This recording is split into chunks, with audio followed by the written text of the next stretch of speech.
안녕하세요. 저는 다 큰 아들을 하나 잃고 죽었다가 되살아난 63살 아줌마입니다. 제가 말을 극단적으로 표현했다고 생각할지 모르겠어요. 하지만 죽었다 살아났다는 그 말이 제 상황에 꼭 알맞습니다. 제가 생각해도 그때 저는 그냥 죽은 채로 눈만 뜨고 있는 시체나 다름없었어요. 자식을 잃었다는 것만으로도 삶을 포기하기에 충분한 이유가 되기도 하잖아요.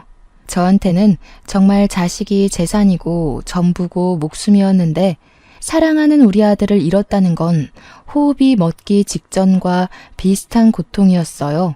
어린 아들을 잃는 것도 당연히 괴롭고 죽을 것 같겠지만 다 키워놓은 아들이 실종되는 건 보기 드문 일이기도 하고 쌓아온 추억도 그만큼 많아서 정말 미치고 팔짝 뛸 노릇이더군요. 아직도 그날만 생각하면 심장이 벌렁거리고 눈물이 왈칵 나옵니다.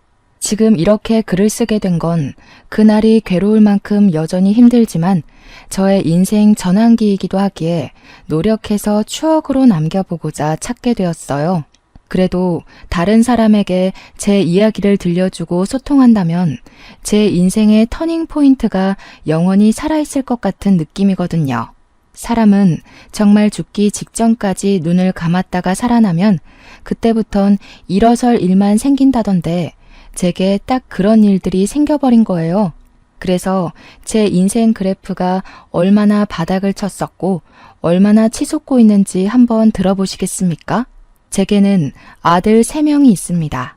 제가 남편을 만나 결혼을 하게 된 계기는 솔직히 속도 위반이었어요. 당시 남편을 미친 듯이 사랑해서 결혼을 했다기보단 제 나이 때는 이웃에 괜찮은 총각이 있으면 어른들이 알아서 자리를 만들어줬고 어른들 강요에 의해 대개 인연이 이루어졌던 시절이었습니다. 얼굴도 모르고 결혼하는 사람도 덜어 있었어요. 아마 남편도 저를 막 사랑하진 않았을 거라고 생각합니다. 그저 혈기왕성한 나이에 어여쁜 아가씨를 앞에 두고 있다 보니 호기심이 생겨 저를 만났을 거예요. 그렇게 만들어진 첫째는 저와 남편이 결혼을 해야 된다는 무의식적인 의미를 만들어 주었습니다. 결국 저와 남편을 묶어준 열쇠고리는 첫째 아들이었던 거죠. 그리고 첫째의 기쁨을 만끽하기도 전에 저는 또 둘째를 가졌고 그 뒤로 셋째까지 1년 주기로 연달아 아들을 낳았습니다. 아이를 원해서 낳았다기보단 생겨서 낳았다는 게 더 맞는 표현이었을 정도로 남편과 저는 그렇게 서로를 위한 편은 아니었어요. 대신 남편이 매사에 좀 성급하긴 했습니다. 애 갖고 싶어 안달난 사람처럼요. 저희는 사랑하지 않은 것 치고는 아이 3명을 낳을 때까진 남들 사는 것처럼 무난하게 살았어요. 아들이 아니었다면 그때 제 기억은 불행밖에 없었을 겁니다. 그렇다고 감정 없는 부부가 얼마나 오래 갔겠습니까? 남편과 제가 틀어지기 시작한 건 정확히 셋째를 출산하기 위해 병원에 왔던 그날이었습니다. 여보, 나 좀 데리러 올 수 있어? 내가 급하게 산통이 와서 아무것도 못 챙겨왔거든. 당신이 좀 와서 봐줘야 될 것 같은데? 뭐야, 엄마가 당신 집에 없다더니 거기가 있었냐? 무슨 별것도 아닌 걸로 전화질이야. 애 한두 번 낳는 것도 아닌데 웬만하면 알아서 올 수 있잖아. 데리러 오라는 게 아니라 내가 가방을 못 챙겨와서 돈을 안 들고 왔다고. 지금 계산해야 되는데 좀 와줘. 아, 나 안 돼. 오늘 부장님 골프 내기 지셔서 우신단 말이야. 바쁘니까 엄마더러 오라고 해. 부장님 부르네. 들어가 봐야겠다. 남편은 아이가 한 명씩 태어날 때마다 책임감을 쌓는 게 아니라 귀찮음을 깔았습니다. 이렇게 출산을 한 적은 처음이라 남편의 이런 반응도 처음 당했어요. 물론 그동안 첫째, 둘째도 저 혼자 낳긴 했지만 그땐 견딜 만한 진통이었던지라 제가 알아서 출산 준비를 다 하고 병원을 갔었거든요. 집에서도 남편이 저를 개무시하긴 해도 아이들에 대해선 그렇게 막 냉철하기만 한 아빠는 아니어서 더 당황할 수밖에 없었어요. 남편의 전화가 무작정 끊겨버리자 병원 직원들 눈치가 보였습니다. 병원 전화기를 빌렸던 거라 2번이나 실례를 할 수도 없어서 난감했어요. 그런데 그때 대기석에 계속 앉아있던 아저씨 한 분이 제게 다가오더라고요. 부인 출산 때문에 온 것 같았습니다. 전화하는 내내 그분에게서 시선이 오는 것 같긴 했으나 제가 쪽팔려서 애써 외면했거든요. 그러나 직원들까지 제 사정을 눈치챘을 정도로 저랑 남편의 대화가 안 좋았기에 아저씨 또한 제 입장이 난처해졌다는 걸 알았나 봅니다. 그건 그렇다 쳐도 갑자기 비용을 손수 내주더라고요. 심지어 저는 하루만 쉬다 가면 되는데 일주일 입원 비용을 끊어주셨습니다. 모르는 사람의 호의인데다가 조건 없이 도움을 받은 게 너무 미안해서 그러지 말라고 말렸는데요. 그 아저씨가 자기도 여동생이 출산 중에 있다고 저더러 여동생이랑 비슷한 또래인 것 같아서 못 지나치겠다고 하더라고요. 제가 사정이 여의치 않았던지라 할 수 없이 그 호의를 받았고 대신 그분께 이 은혜를 꼭 보답할 테니 명함 있으면 한 장만 달라고 했습니다. 그렇게 받은 명함에는 별다른 내용은 없고 아저씨 이름이랑 전화번호가 적혀 있었어요. 김명철, 그분 성품처럼 참 멋있는 이름이라 생각했습니다. 덕분에 저는 일주일간 푹 쉬다가 셋째 아이를 데리고 집에 돌아갈 수 있었어요. 그동안 첫째랑 둘째는 시댁에서 봐주고 있었고 저는 예쁜 셋째를 안고서 시댁 문을 열고 들어갔죠. 당연히 첫째랑 둘째도 시댁에서 크게 환대를 받은 건 아니었기에 셋째의 환대 또한 기대도 안 했습니다. 그러나 집에 들어가자마자 귀싸대기를 맞게 될 줄은 몰랐어요. 순식간에 일어난 일이라서 머리통이 얼얼해 고통도 뒤늦게 찾아오더라고요. 그 와중에도 저는 셋째가 다칠까봐 꼭 안고서 자빠졌습니다. 도대체 며칠째 연락을 하네. 집안일이랑 애들도 내팽개쳐놓고 잘도 먹고 쉬었나 보다. 우리 엄마가 네 종이냐? 네 새끼 봐주는 유모냐고. 아이고 됐다 얘. 그냥 내버려 둬라. 어차피 조만간 쫓아낼 거 뭐하러 힘 빼. 괜히 몸 안 좋은데 짐 싸는 거나 좀 도와줘. 시모가 둘째를 안고 첫째에게 밥을 먹이면서 하는 소리에 저는 놀라서 움츠리고 있던 얼굴을 들었습니다.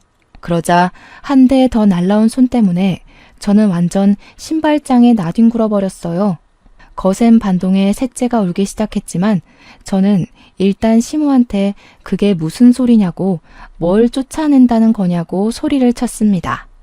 이 집에서 가장 쓸모없는 게 뭐겠니? 손자 3명이면 너한테 볼 일은 다 봤다. 우리 아들은 마침 괜찮은 집안 여자가 생겨서 거기랑 맺어주려고 하니까 너는 그만 네 갈 길 가봐라. 알고 보니 저와 남편은 어른들이 이어준 사이가 아니었어요. 저는 그냥 남편한테 던져진 놀이개였던 겁니다. 결혼하기 전부터 남편의 짝으로 시모가 점지한 여자가 있었는데 그 여자가 태생적으로 불임이라는 거예요. 그래서 대신 애를 낳아줄 제가 필요했다고 합니다. 청천벽력 같은 개소리에 저는 식겁해서 일단 우리 애들을 지키려 했어요. 필사적으로 남편을 밀치고 뛰어가 첫째랑 시모 품에 있는 둘째를 뺏으려고 악바리같이 덤볐습니다. 그러자 남편이 나서서 제 품에 있는 애들을 다 떼어내 저를 잡아 끌었어요. 제가 남자 힘을 어떻게 이기겠습니까? 그것도 저는 일주일 전 출산을 했던 여자인걸요. 남편의 힘에 속수무책 당하기만 하면서 저는 그대로 현관문 밖으로 쫓겨났습니다. 추운 날이었는데 맨발로 문 앞에 서서는 하루 종일 문을 두드리고 소리치다가 남들 잘 시간 되어서야 집으로 돌아갈 수 있었어요. 그리고 그날 밤 정말 많이 울었고 제 속에선 정말 많은 감정 변화가 있었습니다. 사람이 미치게 울고 나니까 원래 없던 도끼가 생기더라고요.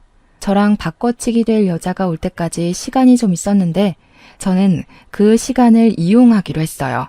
우리 애들을 데리고 야반도주를 저지르게 된 겁니다. 떠나기 전 시모가 괘씸해서 시모 지갑에 있는 현금도 훔쳐서 달아났어요. 그렇게 발목이 나갈 것처럼 도망친 저는 터미널에서 아침까지 버스 시간을 기다리다가 저기 어디 산골 구석에 보육원으로 향했습니다. 그리곤 원장님을 만났어요. 죄송합니다, 원장님. 제발 부탁드릴게요. 면목 없지만 정말 굳은 일이라도 뭐든 할 테니 저희 좀 도와주세요. 가진 돈도 없어서 정말 갈 데가 없어요. 다행히도 보육원 원장님은 굉장히 곱상하고 좋은 사람이었습니다. 제가 무릎 꿇고 울면서 사정하는 걸 보곤 같이 무릎을 꿇어주면서 저를 먼저 다독여 주었어요. 정말 많이 힘들었겠어요. 원장님한테서 처음 들은 말은 그거였어요. 단순한 그 말이 저의 불안했던 마음을 전부 녹여주었습니다. 원장님은 생각보다 흔쾌히 저희를 받아주었고 저는 보육원에서 주방 일을 하며 돈을 벌 기회를 얻었습니다. 우리 애들도 같이 보육원 애들과 함께 어울려 키울 수 있게 되었어요. 셋째를 낳을 때도 제게 은인이 한 분 계셨는데 또 극한의 상황에서 제게 은인이 나타나니 아직 신은 존재할지 모른다는 생각이 들었습니다. 그런 말 있잖아요. 신은 딱 견딜 만큼의 고통만 주고 그 다음 보상을 내린다고요. 제가 제때제때 보상을 잘 받았던 것 같아요. 정말 평생 고마워해야 할 기억이라고 생각합니다. 하지만 한편으로 원망스럽기도 했던 건 보상이 주어지긴 하나 언제 또 고통을 내려줄지 모른다는 불안이 기다리고 있다는 거였어요. 그 불안은 시간이 얼마 지나지 않아 제게 또 닥치게 되는데요. 어느덧 애들이 쑥쑥 커서 첫째가 벌써 고등학교 입학을 해야 할 때가 왔어요. 그런데 여기 보육원이 고등학교 입학할 때가 되면 타지로 가야 된다고 하더라고요. 주위에 중학교는 분교처럼 있어도 고등학교는 자체가 없기 때문이었습니다. 할 수 없이 아이 학력을 위해서 저는 애를 타지로 보낼 수밖에 없었어요. 차마 기숙사 생활까진 시키기가 불안해서 저는 첫째에게 돈을 쥐어주며 버스 타고 통학할 수 있겠냐고 물었습니다. 첫째는 참 기특하고 효심이 깊은 아이예요. 제가 자신 때문에 불안해한다는 걸 알고 늘 제 마음이 편할 수 있도록 제 뜻에 따라 선뜻 나서주는 아이였습니다. 그러니 버스 타고 50분이나 걸리는 그 무리한 통학도 제 마음 생각해서 흔쾌히 수락해 주었죠. 아무래도 매일 눈앞에 보이던 아들이 하나 없으니까 걱정이 엄청 되더라고요. 멀찍이 학교를 다니는 첫째가 아들 셋 중에서 유일하게 먼저 울타리 밖을 나간 자식이니 당연히 그럴 수밖에 없지 않겠습니까? 그래서 아들 등하원 시간을 체크해 항상 마중하고 배웅을 했습니다. 점점 아들의 고등학교 생활이 익숙해지고 첫째의 성실하고 착실한 태도가 지속되니 제 마음에 점점 안정이 찾아왔어요. 저는 그제야 마음을 놓고 아들과 웃으면서 인사할 수 있었죠. 하지만 그 안심도 잠깐이었죠. 제가 큰 불안이 다시 찾아왔다고 말씀드린 거 기억하시나요? 그 불안이 바로 우리 첫째 아이에게서 비롯됐죠. 제가 결국 첫째를 잃게 되는 날을 맞게 된 거예요. 어느 날이었어요. 매일 똑같은 시간에 도착을 했던 애인데 이상하게도 그날따라 첫째가 늦는 겁니다. 그땐 휴대폰도 없었던 때라 아들에게 연락할 방도가 없었어요. 그저 자정이 넘도록 집을 안 오는 첫째 때문에 저는 보육원 밖에서 전전긍긍하였고 뒤늦게 학교로 전화를 해봤지만 너무 시간이 늦은지라 받는 사람이 없었습니다. 제가 할 수 있는 일은 그저 보육원 마당에서 가슴을 떨며 첫째를 기다리는 것밖엔 없었어요. 하지만 제 간절한 바람과 다르게 새벽이 다 지나 동이 틀 때까지도 첫째는 나타나지 않습니다. 결국 다리에 힘이 풀린 저는 주저앉고 오열했죠. 저 때문에 그 당시 보육원 분위기가 무섭게 가라앉았었습니다. 아이들도 보고 있는데 제가 정신 못 차리고 무너져서 울고만 있자 아이들도 저를 많이 걱정하더라고요. 당연히 우리 둘째, 셋째도 저를 보고 있었겠죠. 나중에는 애들도 제게 슬금슬금 다가와서는 큰형 잃어버렸냐고 울먹이면서 말을 하는데 저는 그저 어떡하면 좋겠냐고 우는 것 말고는 애들한테 안심을 주진 못했습니다. 원장님이 우리 첫째를 실종 신고해주고 나서 그 뒤로 위로를 해줬지만 이미 아들을 잃고 미쳐버린 제겐 그 어떤 따뜻한 말도 들리지 않았습니다. 그때부터 저는 일도 못했고 사춘기 시절이라 중요한 시기를 보내고 있는 둘째, 셋째도 못 돌봐줬어요. 그저 방에 누워 시름시름 앓기만 했습니다. 그 사이 시간은 계속 흘러갔지만 제 시간은 첫째를 잃었던 그때로 멈춰만 있었어요. 그래서 죽도 밥도 안 되게 무너져만 있었냐? 그건 또 아닙니다. 제게 시련을 이길 만한 계기가 또다시 찾아와요. 제가 다시 기운 차릴 수밖에 없었던 건 바로 원장님의 제안 때문이었습니다. 내가 한 선생을 얼마나 믿는지 알지? 아직도 한 선생이 내게 찾아준 걸 너무 고맙게 생각하고 있어. 나 여기 보육원 30대 때부터 시작해서 정말 아끼며 키워온 거야. 그래서 물려줄 때도 내가 아끼는 사람한테 주고 싶다고 생각하고 있었거든. 나한테는 한 선생이 그런 사람이야. 그러니 이걸 한 선생이 이어서 받아줬으면 좋겠는데 저는 그동안 원장님 권유로 사회복지 1급 자격증, 아동 관련 자격증 등등을 공부해서 자격증을 소지하고 있었고 원장님 말대로 혹시 어디 가서라도 경제 생활에 문제 없도록 앞날을 대비해 놨었습니다. 그게 원장님의 조언이었고 뭘 잘 모르는 제게 알려주신 살아가는 방법들이었어요. 그런데 알고 보니 그게 그런 뜻이 아니었더라고요. 원장님이 제게 자기 자리를 내주려고 그동안 저를 준비시켰던 거였어요. 그리고 저는 그 제안을 받은 날 원장님에게 시간이 얼마 없다는 것까지 듣게 되었습니다. 원장님한테 차를 대접받으면서 들은 건데 원장님은 나이 때문에 병이 찾아와 암에 걸리셨다고 했어요. 이미 손쓸 수 없는 말기여서 항암 치료는 포기했고 다음 주에 호스피스 병원에 입원을 한다고 합니다. 그 소리를 듣고 제 가슴이 또 얼마나 사무치게 아프던지 하나를 얻으려면 하나를 잃어야 하고 하나를 잃게 되면 또 하나를 얻게 된다는 게 삶의 이치라는 거 잘 알고 있었어요. 하지만 그 과정이 너무 고통스러웠습니다.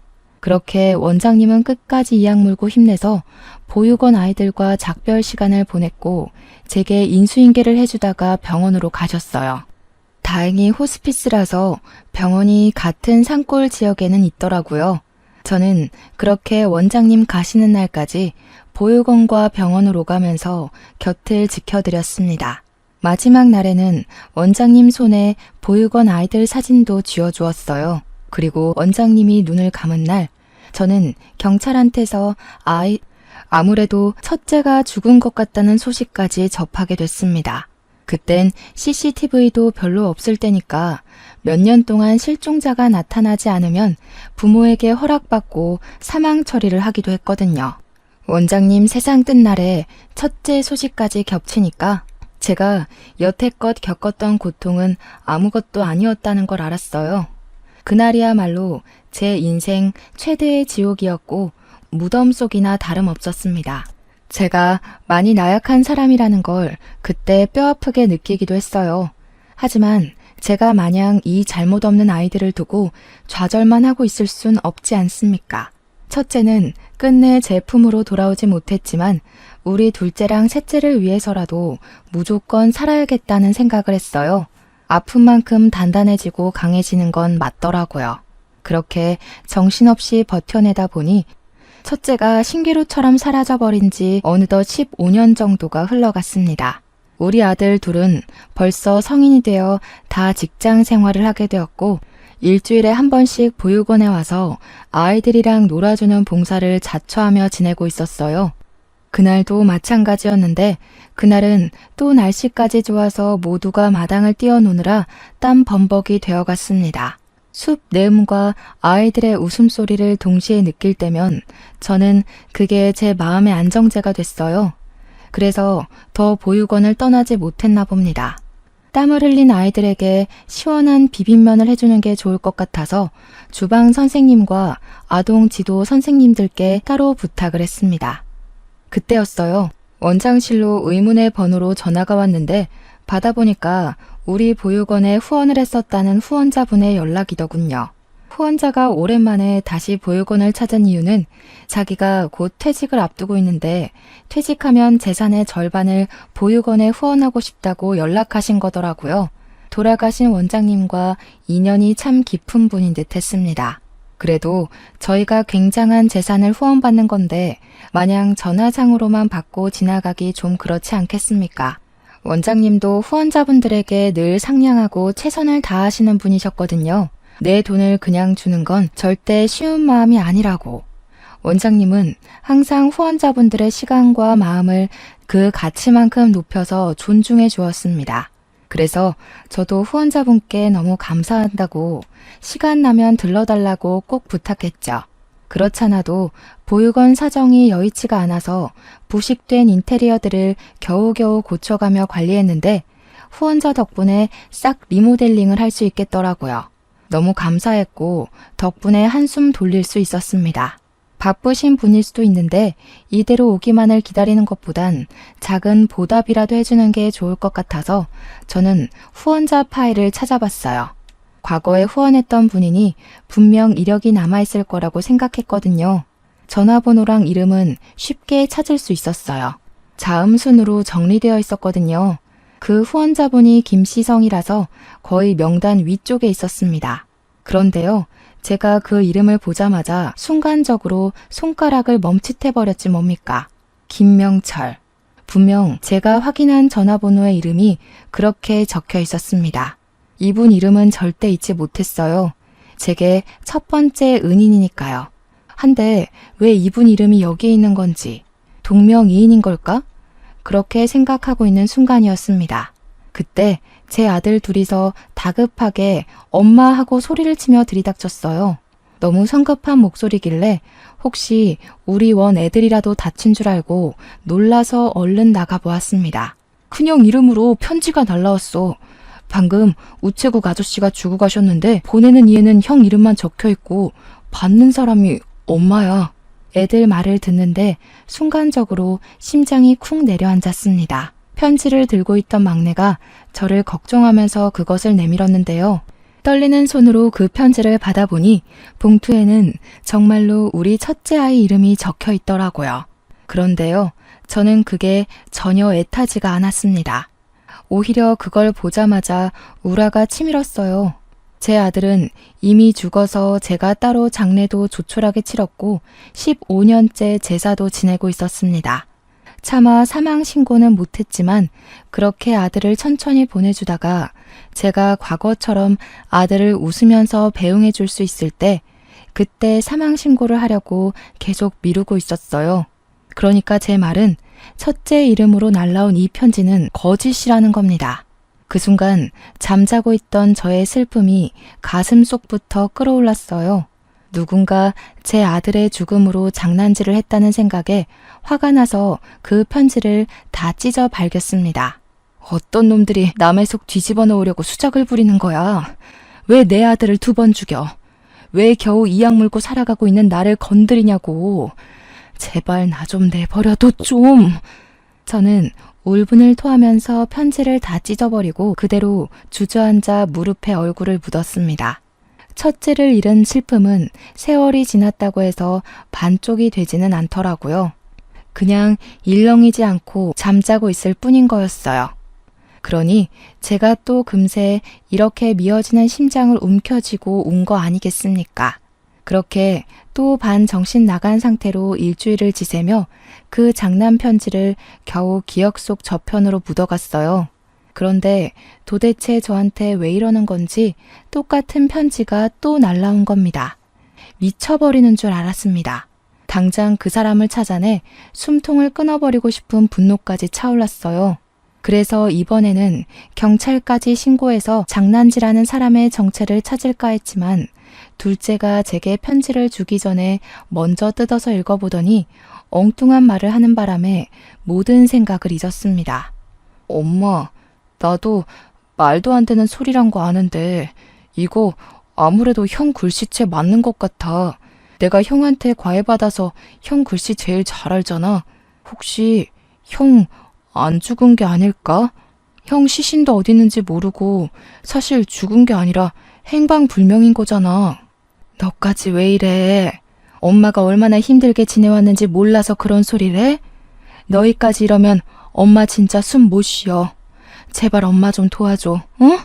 제가 아무리 호소를 하여도 아들 둘은 편지 뜯어보는 데만 정신이 팔려 있었습니다. 평소 제 말에는 귀를 쫑긋 세우며 잘 들어주던 아들들인데 그날만큼은 제 말을 아예 들은 채를 안 했어요.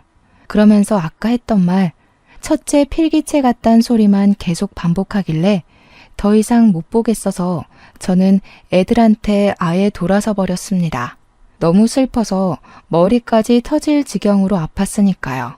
그런데 이제는 막내가 원장실 서랍에서 첫째가 썼던 노트까지 하나 챙겨오더니 편지랑 비교를 해보더라고요. 그 노트는 제가 차마 태우지 못한 아들의 물건 중 하나였습니다. 고등학교 입학하기 전 아들이 공부한다고 썼던 노트거든요. 제발 그만했으면 좋겠는데 이젠 더 이상 희망 고문 당하고 싶지도 않고 또 실망하며 무너지고 싶지도 않아서 제발 애들이 멈춰주길 바랐습니다. 하지만 그때 아들 둘이서 노트랑 편지를 비교하다가 큰 함성을 내지르며 유난을 떨길래 다시 한번 쳐다봤어요. 애들이 이것 좀 보라면서 제 앞으로 내밀었는데 애들 말대로 정말 편지랑 노트의 글씨체가 똑같은 거 아니겠어요? 편지가 약간 더 정숙한 느낌은 났지만 동그라미를 뻗치게 쓰는 모양새가 정말 복사본처럼 그대로더라고요. 그 순간 저는 충격을 받아서 아무 말도 못했고 제 눈으로 확인까지 했음에도 그저 저건 착각일 거라고 절대 기대를 하면 안 된다고 끝까지 물러섰습니다. 편지에는 여전히 보내니 주소지는 없었어요. 아들 이름만 기재되어 있었죠. 그리고 용기 내서 읽은 편지 내용에는 이제 모든 걸 끝냈으니 엄마에게 돌아가겠다는 말이 적혀 있었습니다. 그리고 미안하다는 말까지요. 그렇게 며칠 동안 편지만 반복해서 읽으며 대체 이게 뭘까 진지하게 마주해 봤습니다. 그리곤 저에게 정말 믿을 수 없는 기상천외의 일이 발생하고 말아요. 잠깐 지도 선생님들이 맡겨놓고 간 아동일지를 정리 중이었는데요. 순간 어디서 엄마 하는 소리가 어디서 들리는 겁니다. 제 몸에 온 세포가 반응할 만큼 익숙한 우리 아들의 목소리였지만 당연히 제가 착각한 거라고 생각했어요.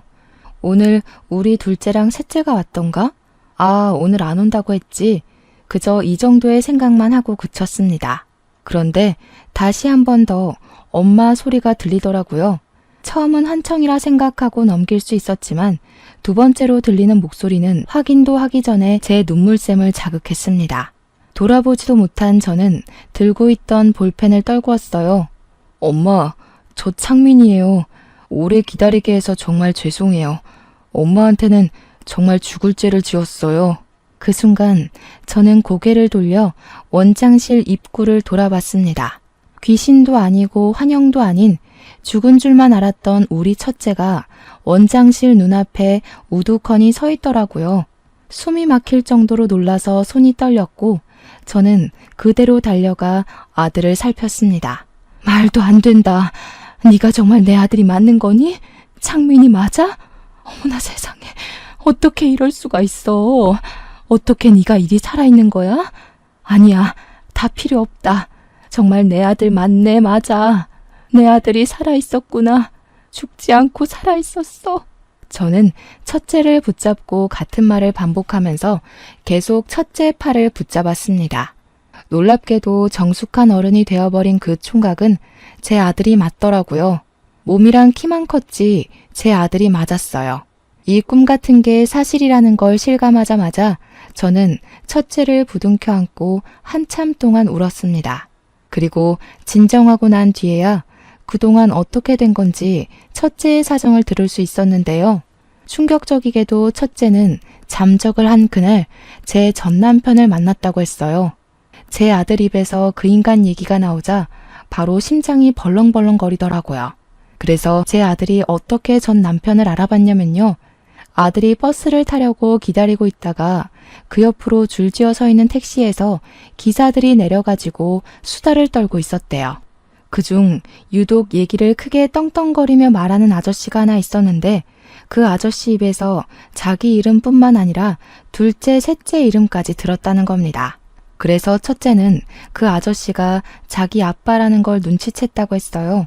뜻밖인 곳에서 아빠를 만나게 된 것만으로 당황스러웠는데 그 아저씨가 함부로 얘기를 짓거리는 내용 때문에 화가 나서 생전 처음 누군가를 죽이고 싶다는 생각을 했을 정도로 분노가 차올랐답니다.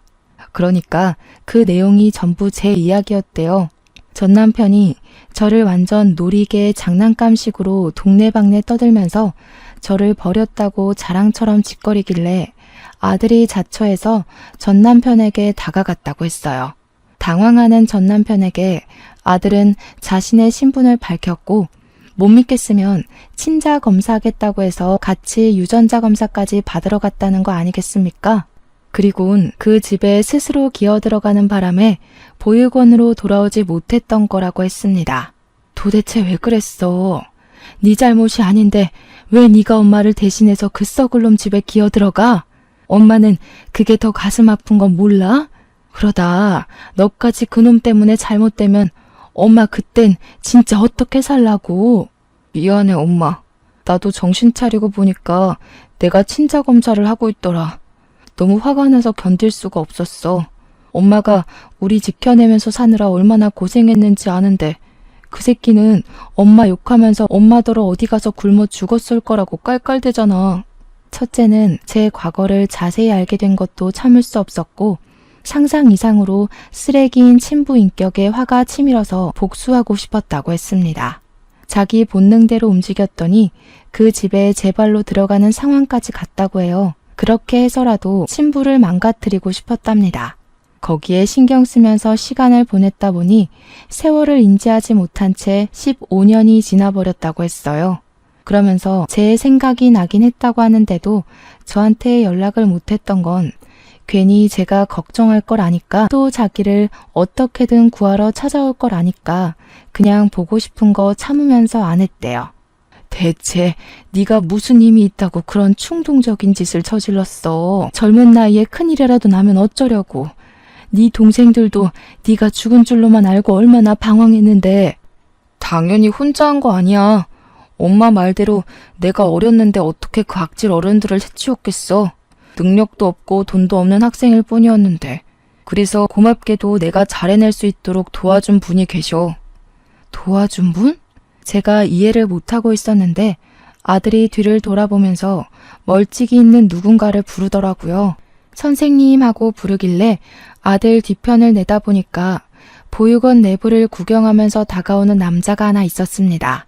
근데 진짜 놀랍게도 그가 누군지는 물을 필요도 없는 사람이었어요.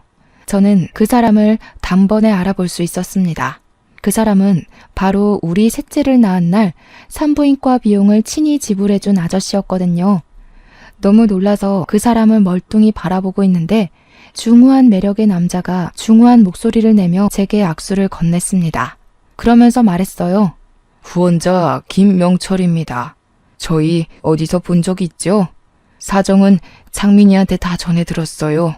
아이 공부 방해하면서 딴짓 시킨 건 아니니까 너무 염려 마세요.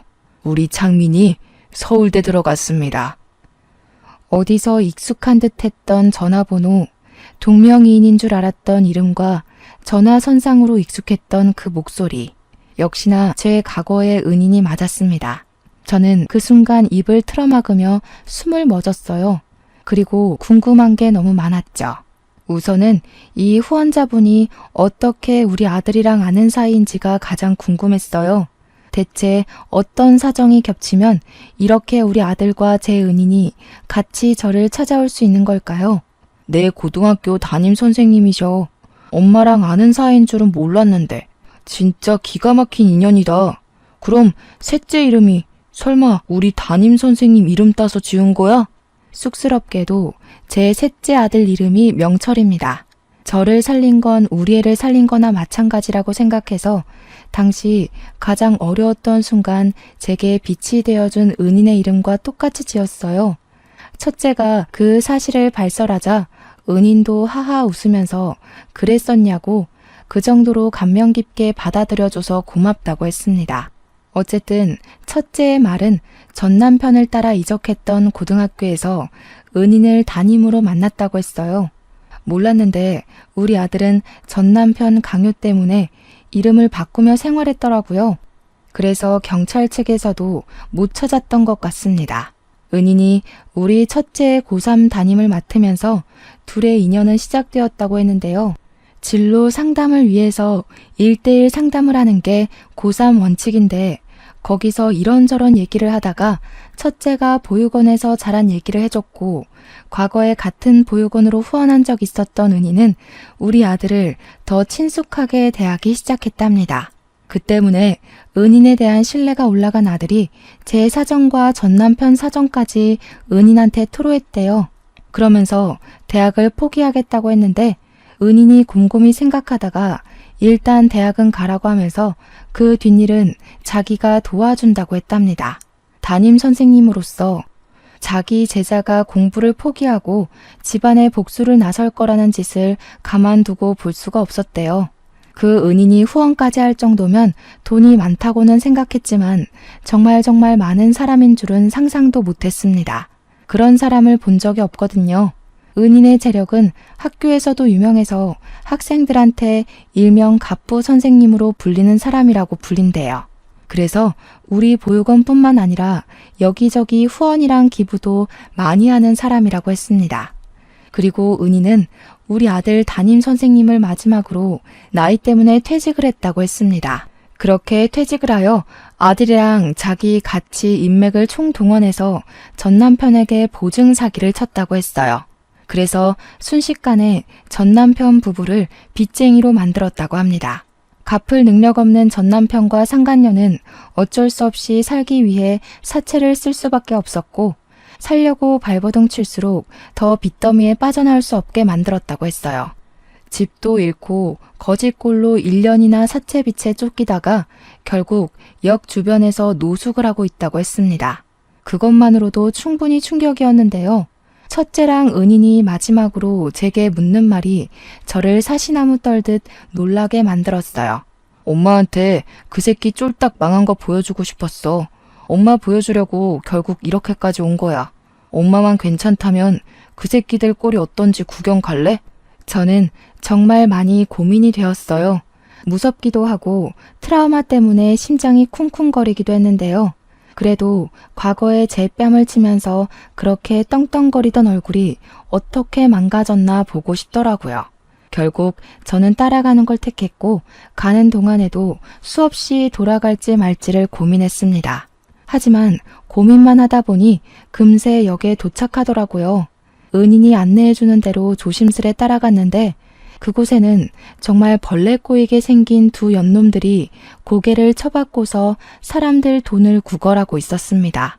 꾀죄죄한 차림새를 보면 자칫 전 남편인지 잘 못 알아보겠는데 전 남편이 신고 있는 슬리퍼를 보니까 알겠더라고요. 그 슬리퍼 신은 발에 제가 차인 적이 있었거든요. 와, 근데 정말 전 남편을 저렇게 보니까 과거의 모습 온데간데 없고 완전히 다른 사람처럼 보였습니다. 가까이 다가가니 생각보다 훨씬 더 가관이기도 했고요. 한 푼만 줍쇼. 4일 동안 아무것도 못 먹었습니다. 불쌍하게 생각해 주시고 제발 단돈 100원이라도 던져주세요. 전 남편이 제 발 아래를 기면서 바구니만 달달 들고 있길래 저는 잠자코 지켜보다가 지갑에서 10,000원짜리 한 장을 꺼내줬어요. 그러니까 상간녀랑 둘이서 아주 좋아 죽더라고요. 그러면서 전 남편이 너무 고맙다고 고개를 쳐들자 그 순간 저와 눈이 마주쳤습니다. 전 남편이 저를 단번에 알아보더라고요. 바로 깜짝 놀라면서 허리를 바짝 세우는 거 아니겠습니까? 옆에 상간녀는 당연히 저를 몰랐겠지만 제 남편이 여보 하는 바람에 제가 전 남편의 전처라는 걸 눈치챘을 겁니다. 제 자리를 꿰차고 들어간 년의 낯짝이 어떻게 생겨먹었는지는 그날 처음 봤어요. 똑똑히 기억하려고요. 저 상간녀 덕분에 제가 그 시궁창에서 벗어날 수 있었던 거니까요. 고작 이따위로 살 거면서 나한테 그렇게 큰 소리 쳤던 거야? 밥 몇 개 안 차려줬다고 나를 그렇게 갈구던 패기는 다 어디 갔대? 커봐라. 형편없는 부모 밑에서 큰 새끼들이 다 이 모양 이 꼴이 되는 거야. 당신은 옛날보다 지금 이 더러운 꼬락서니가 딱 잘 어울리네. 자리 잘 잡았다. 꼬락서니하고는 내가 네 욕을 하루 종일 해도 부족해. 아휴. 도대체 어떻게 된 거야? 당신 목돈 없는 빈털터리 사람이었잖아. 내가 생활비도 준 적이 없는데 대체 왜 멀쩡해? 진작에 굶어 죽었을 줄 알았는데. 설마 너 우리 집 돈 훔쳤냐? 어쩐지 찝찝하다 했어. 내가 너한테 받을 게 있는 것 같은데. 그래, 뭐 눈에는 뭐만 보인다고. 돈 없으면 사채 끌어다 쓰는 것밖에 못하는 너랑은 내가 좀 다르거든. 나한테 받을 게 있는 건 기억하고 있나 봐? 나는 잠깐 잊고 있었는데. 고맙게도 너 때문에 갚을 게 생각났네. 저는 과거에 전 남편에게 귀싸대기 맞았던 기억을 떠올려 첫째가 들고 있던 걸 받아 쓰레기 봉투로 전 남편 귀싸대기를 날려버렸습니다. 우리 보육원에서 챙겨온 애들 기저귀 뭉치였기 때문에 제법 무게가 있었을 거예요. 그러니 4일 동안 먹은 것 없다는 전 남편이 바로 상간녀 쪽으로 쓰러져 버리더라고요. 한 명한테만 선물을 주면 옆에 있는 사람이 서운해하지 않겠습니까? 전 남편에게 똥기저귀 다 던져준 뒤 상간녀한테는 검은 봉지 하나 날려주었어요. 이런 쓰레기 같은 남자 옆에 붙어 있으려면 그 정도 가방은 들어야 어울리겠네요. 축하드려요. 남자 잘못 만나서 쓰레기꼴 난 거 뭐 끼리끼리겠지만 서로 사랑할 테니 눈물겹게 이겨내 보세요.